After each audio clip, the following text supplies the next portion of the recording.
Yeah, Parvathi had some question, right, Parvathi? Yes, doctor. My question is related to this Bhagavad Gita. This question, it arose in my mind all of a sudden. I didn't have a second thought and all, just like that, it just came into my mind. So, the first question I would like to ask you is that it is believed that the Gita Upadesham that was given by Lord Sri Krishna. First of all, don't use the word Lord. Okay, okay. Lord is the kingship in Britain. Okay, okay. Correct? No? Lord Mountbatten. You want to say Lord Krishna equivalent to Lord Mountbatten? Did you rule India under British rule for some time? No. See, the problem is not Parvati.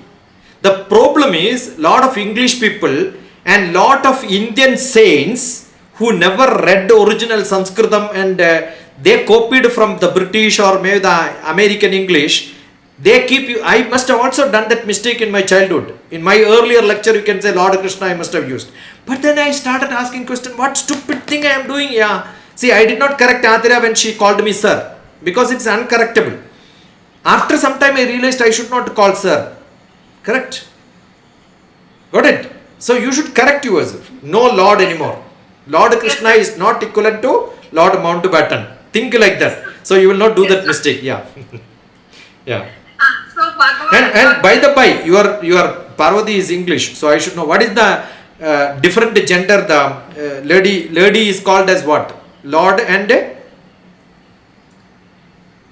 I just said by mistake.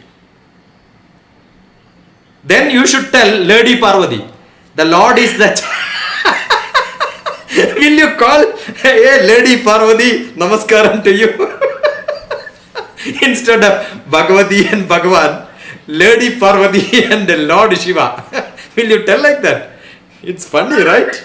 Wow, how stupid Indians are here.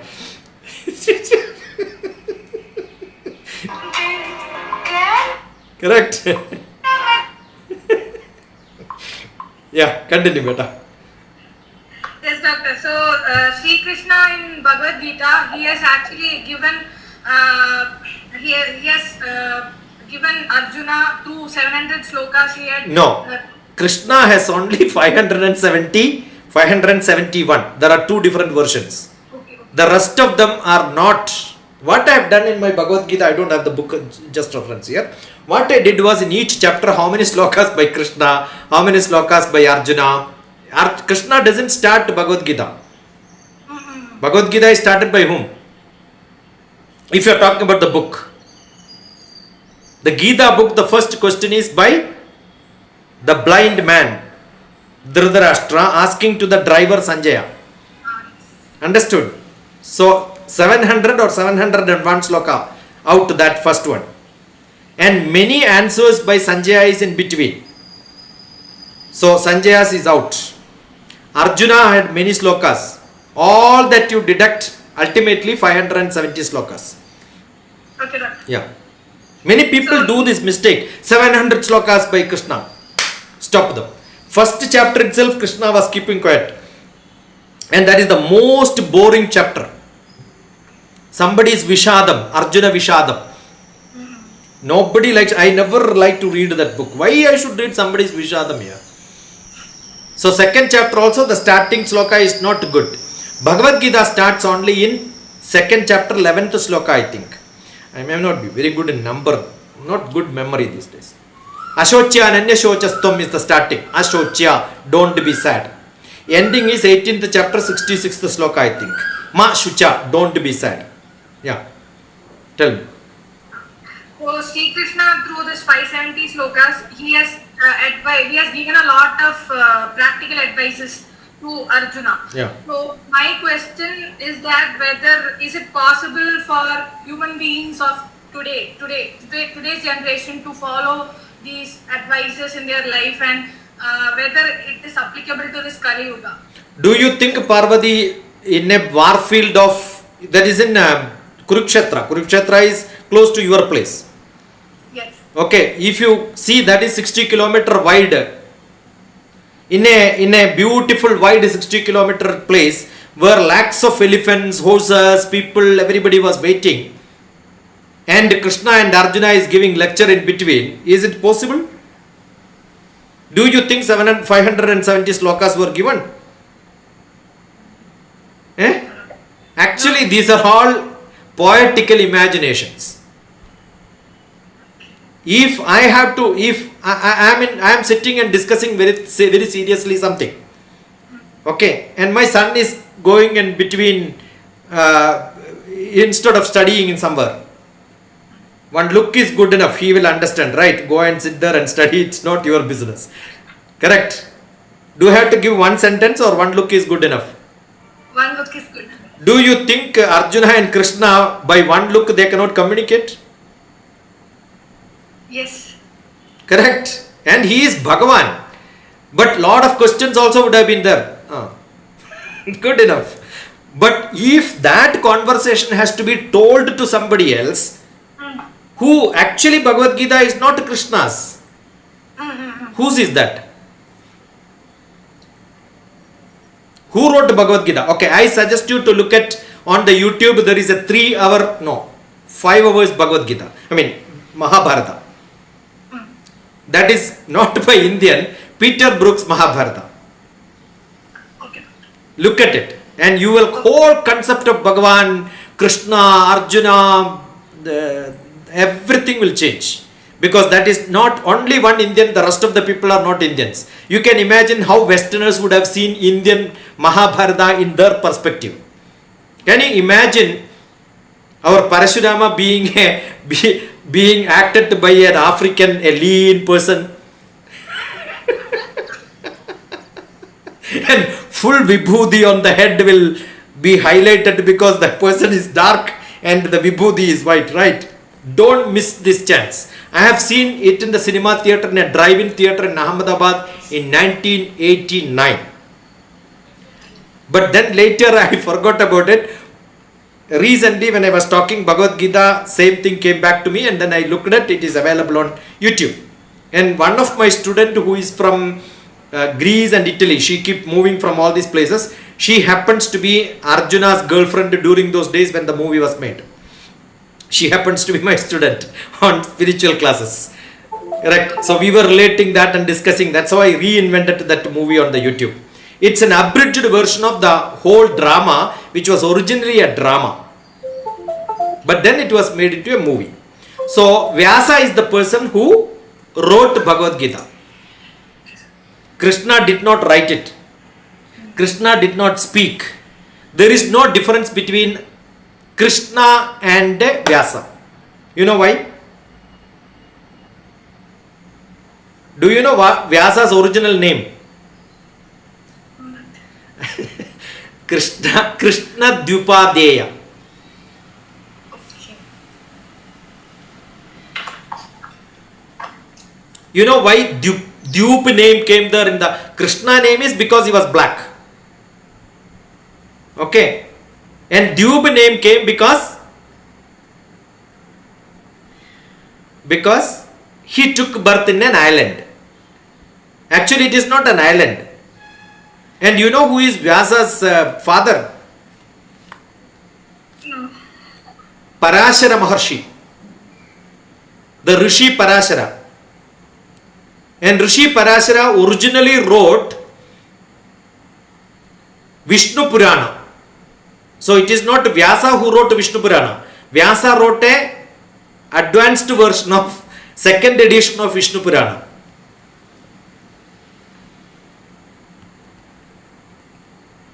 Dvaipayana, the name came because, do you know the story of how Vyasa took birth? If it happened today, he would have been in a jail.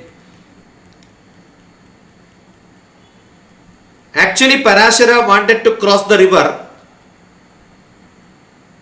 I don't know how many of you know these old stories. Who is the mother of Vyasa?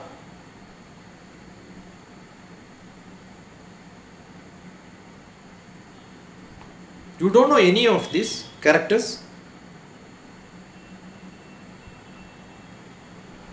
Don't you know the characters of any of these characters? Have you heard about Satyavati? Satyavati is the mother. Actually, Satyavati was ferrying boat crossing the river. Okay, traditionally, you know, Indian ladies, how do they wear dress? Okay, it's almost half naked. So in a boat when Parasara was going, though he was Vishnu Purana writer, great rishi and all that, he lost his control. And actually physically raped her. That's why I said in today's contest, Parasara would have been in jail. Understood? And Parasara is not from a high class family. All of them who has written, Valmiki was from a scheduled tribe, scheduled caste. Vyasa is from a scheduled caste, took birth for after the incident of rape. A illicit child of a unmarried ferry boat lady. If you remove these two people, India has nothing great to boast upon the Upanishad, Veda and all that. Which are all the so-called Brahmins and Savarnas are crediting that it is my property and our property. Actually it is stupid. Are you getting what I am saying? So what they have done, that is why Krishna's caste is not a Brahmin. When a low caste people write, I am not saying low or high, I am saying in the tradition when we say that the Rajasic, Sattvic, Tamasic level, if Tamasic is little higher, the Rajasic or below that, the karma itself was Rajasic, though he was a rishi. And then what was done was, he wrote a story. So all these are stories. Understood? So when he writes story, he has to explain it in such a fashion, everybody understands it. This is true science I am talking. When I talk about Bhagavad Gita, I will not talk like this. I will have a great respect to, I still have respect to Krishna. The reason is, he is Yadava. Little higher grade he has given, not that level of Vyasa. And Vyasa himself, all that characters inside Mahabharata are Pandavas and Kauravas. Correct?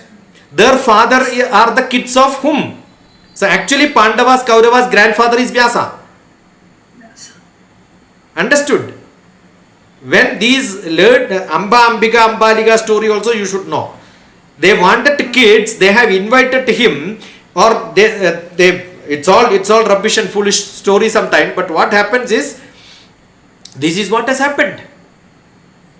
Bhishma Pitamaha kidnapped those ladies, but he was not ready to marry, nobody else was ready to take them, but then the parampara has to be there. They invited the best to produce, because his father has that ability to produce Vyasa, right? A knowledgeable person. Parasara produced a knowledgeable person, then they thought same sperm can go here, and then they made them to have sex, and that is how the people were there, and they became blind because she has tied her eye, because they don't want to see this Rishi's face having sex. Understood? So if you look at Mahabharata story, this is a story, but it is not a Purana. Purana is maybe Vishnu Purana, Shiva Purana, Devi Purana. These are all Puranas, which has got a no author, which is much older than. That's why Parasara has written Vishnu Purana, somebody else also written Vishnu Purana. Shiva has told that Purana to somebody else. Ithihasa is what? When the author himself has got a role inside that. Ithihasa, this is how it happened. So I am telling the story and I am the writer. So Valmiki has written a Purana, Ramayana is a Purana, and Mahabharata is a Purana. What was the purpose? There are great lessons in Veda which need to be given to the public, which essence, content, abridged version cannot be understood. So I have to give this as a story. That is how the story came out. So it is not 570, it is not 700. See, original Ramayana, Mahabharata could be in thousands or 10,000s. But when the second writer started reading it, he thought I will add some more. If you read Bhagavad Gita, you will see lot of repetition of slokas.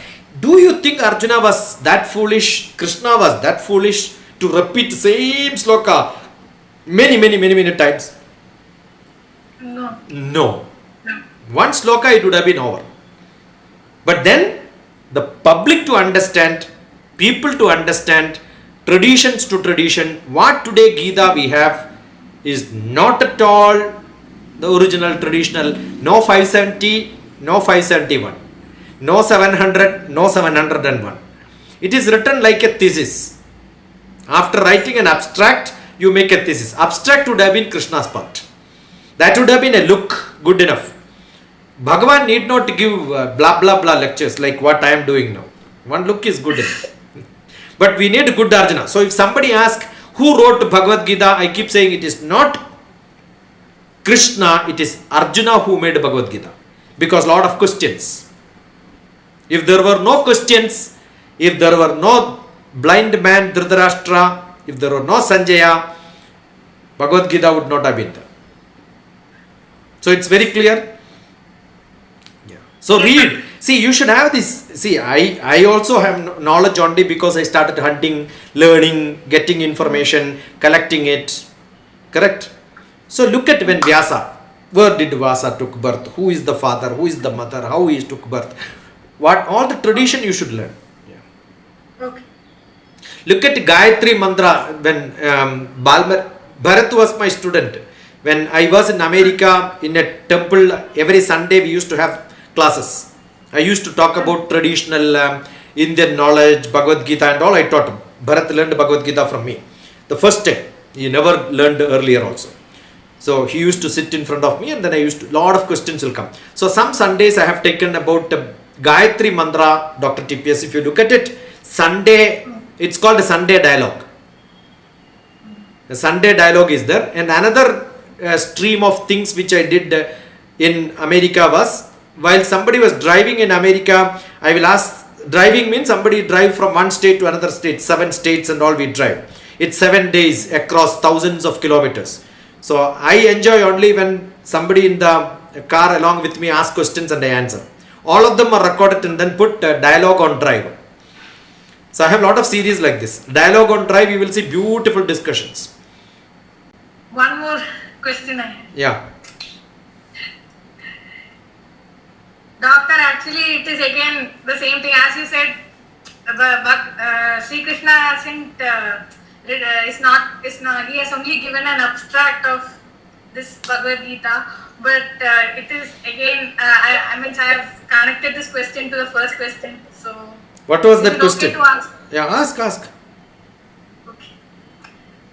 My second question was that is it possible for us to consider Bhagavan Krishna as a human being more than a Lord or Bhagavan, as we say, or Bhagavan, because like whatever he has given, whatever answers he had answered to Arjuna, he has actually, he has given it for the usefulness of human beings. Like he had in his mind that okay, we human beings, we need to make it practical in our life. So in keeping that in mind, he has given that advices to Arjuna. So in keeping this in mind, can we consider him to be a human being more than Bhagwan or something? Again, the Parasara's grandfather is actually Ramayana.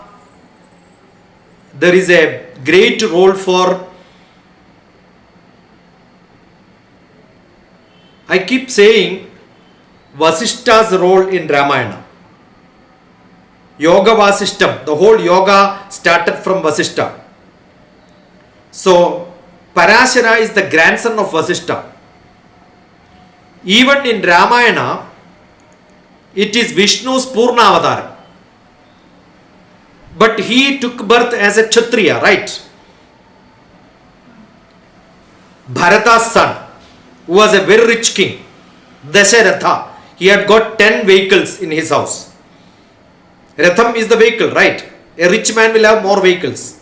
Poor man will have only one vehicle. So Dasharatha means he could have 10 vehicles at his house. Assume that you have got 10 Mercedes Benz. Today he is the greatest king, right? So similarly Dasharatha. And Bharata's son was a Purna avatar for a very specific purpose. Then after some time he said probably I should take another birth, which was almost 12 lakhs of years in our context, because that was in Treta Yuga, this is Dwapara Yuga. Each yuga and the time scale also I have described earlier. 4,30,000 years multiplied by 3 times becomes Treta Yuga, 2 times becomes Dwapara Yuga, 4 times becomes Satya Yuga. All that together 4 plus 3 plus 2 plus 1, 10 will become 1 Mahayuga. Understood? See, therefore, one Purusha took birth earlier as Rama, and their grandchild became a poet again. He created Krishna as another avatar, which God has to undergo. God is also not a correct word to be used. Actually, we should use the word Murti, Bhagavan, Ishvara. That has a bigger concept. Okay, if you look at the meaning of God in the Western style, the way we cannot use it. One who preaches about somebody is, that concept is called, that person is called God. But for us it is not God. That is why Bharatheeya Sankalpa, Ishvara Sankalpa. We don't have God. We don't have a person as a God. We have Ishvara Sankalpa. What is Ishvara Sankalpa? What is government Sankalpa? Do you think Prime Minister is the government? No.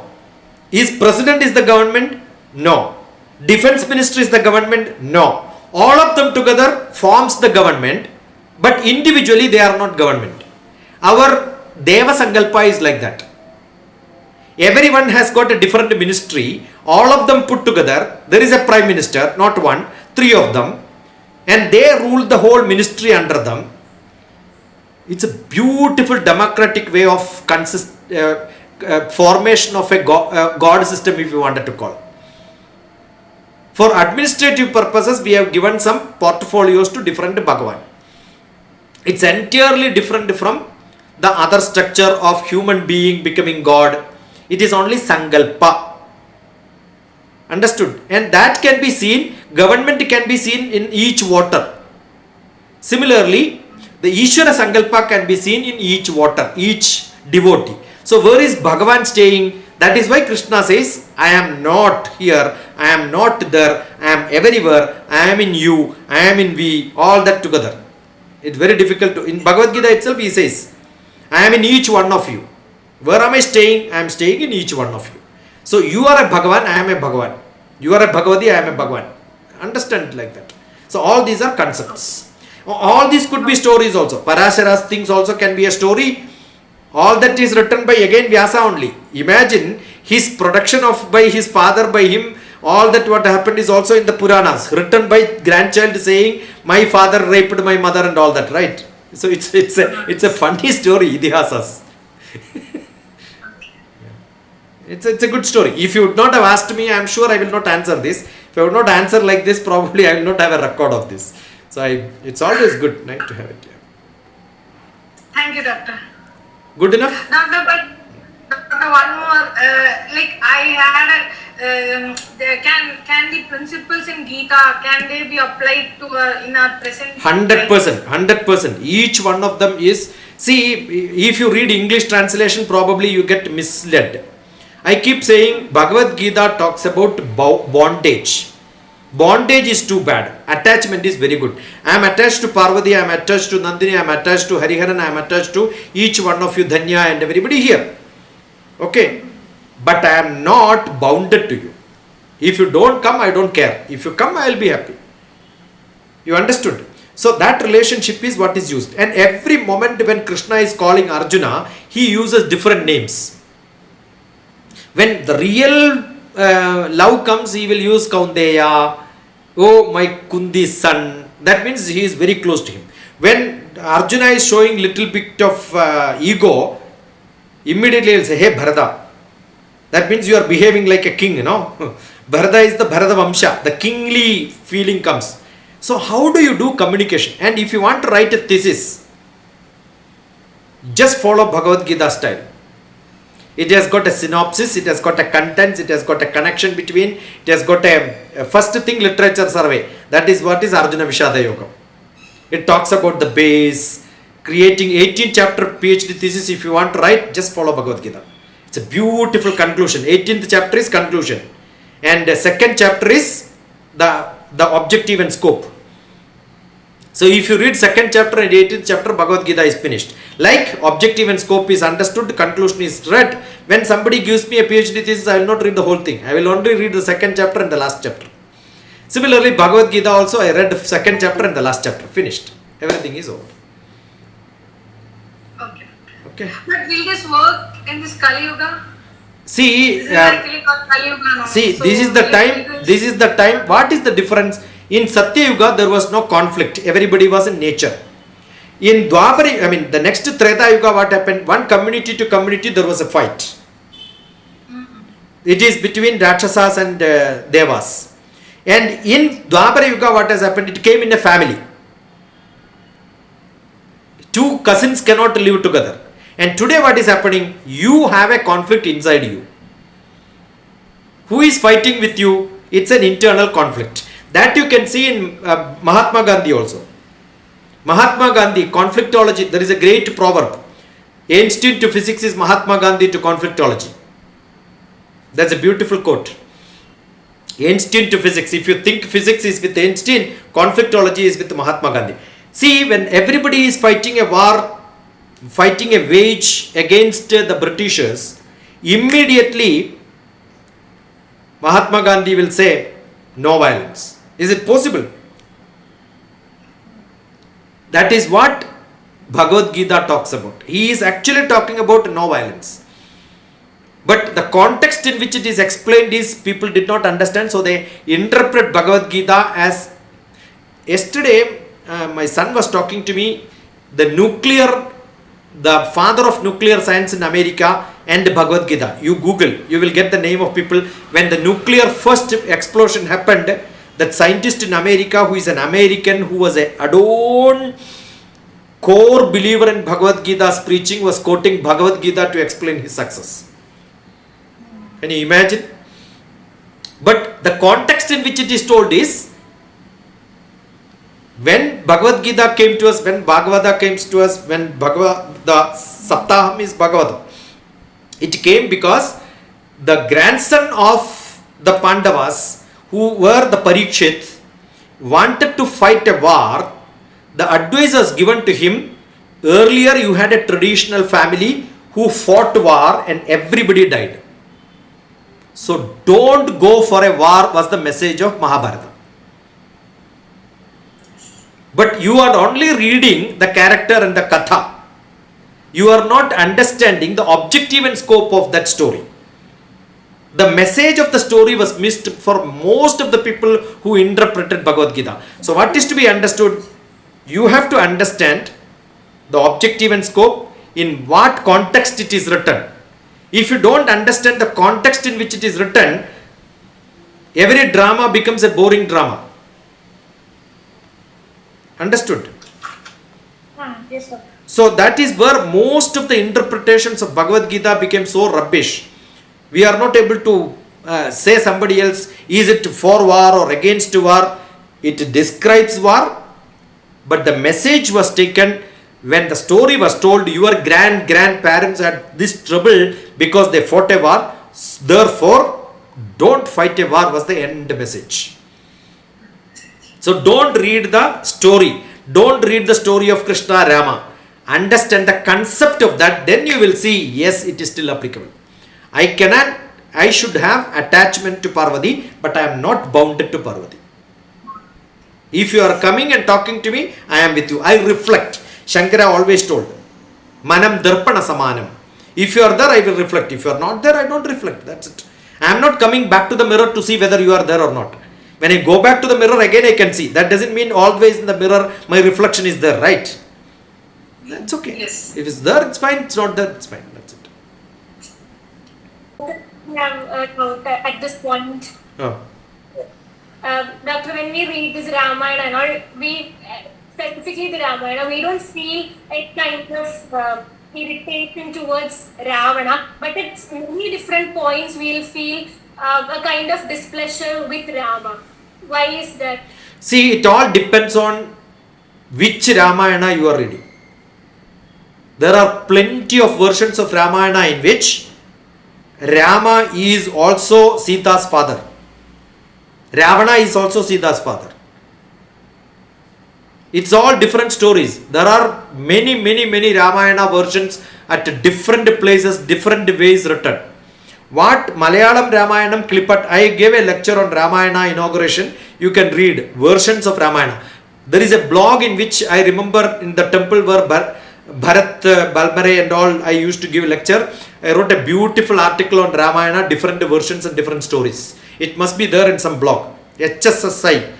HSSI is the temple committee name. HSSI DrTPS blog Ramayana. If you type, I am sure you will land on that blog.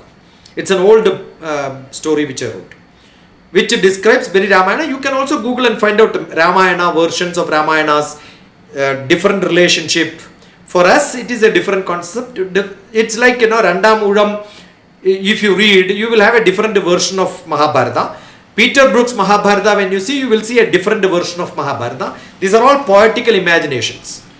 Adhyatma Ramayana is different, Valmiki Ramayana is different, and Klipat Ramayana is entirely different. Doctor, one more. Yeah. Doctor, then as you said, there are different versions for even Mahabharata and Ramayana. So then which version to be depended upon? No, don't depend. Why are you depending on that? Read everything and learn now. See, I am saying you are in English postgraduate and you are from Kerala. You read Wordsworth great poetry. Which one is one of the greatest which everybody knows is Solitary Reaper. Behold her single in the field. I taught all this, so it's by heart for me. I don't require a text also. Most of my whatever I teach generally plays in my brain. For years together it will stay. This I taught in 1984. Okay, almost 40 years back. Behold her single in the field, yon solitary highland lass, singing and reaping by herself. That's a poetry written by Wordsworth. Solitary Reaper. Okay, one lady is singing and reaping. Don't disturb her. I made it as a tableau and acted in Cochin University. Like I was the Wordsworth and somebody is ringing and singing. I said, stop, don't disturb. She is doing it. So I will not forget it. In my class also, I will do dramatics in the class. If I teach English, you will see drama. I act in the class. That's how I teach. Okay. So next, immediately you read ONV's Godampu Manigal. പേരറിയാത്തൊരു പെൺകിടാവേ നിന്റെ നേരറിയുന്നു ഞാൻ പാടുന്നു. Exact replica copy. Now you know who took birth earlier. Accordingly you can decide who copied from it, right? Understood? Similarly, we have a great Nobel Prize winner, Tagore. You read many of the Western writings prior to him. In Indian context story, he wrote in that style. Therefore, they could understand easily. If you write in an entirely different style, they will not be able to understand, right? So it's all, everybody writes, everybody thinks different, probably nothing wrong in doing it. Yeah. Good enough? Thank you, Doctor. Yeah, bye. Yeah, bye. Dr. TPS, I have a question. We will take it tomorrow. Of course.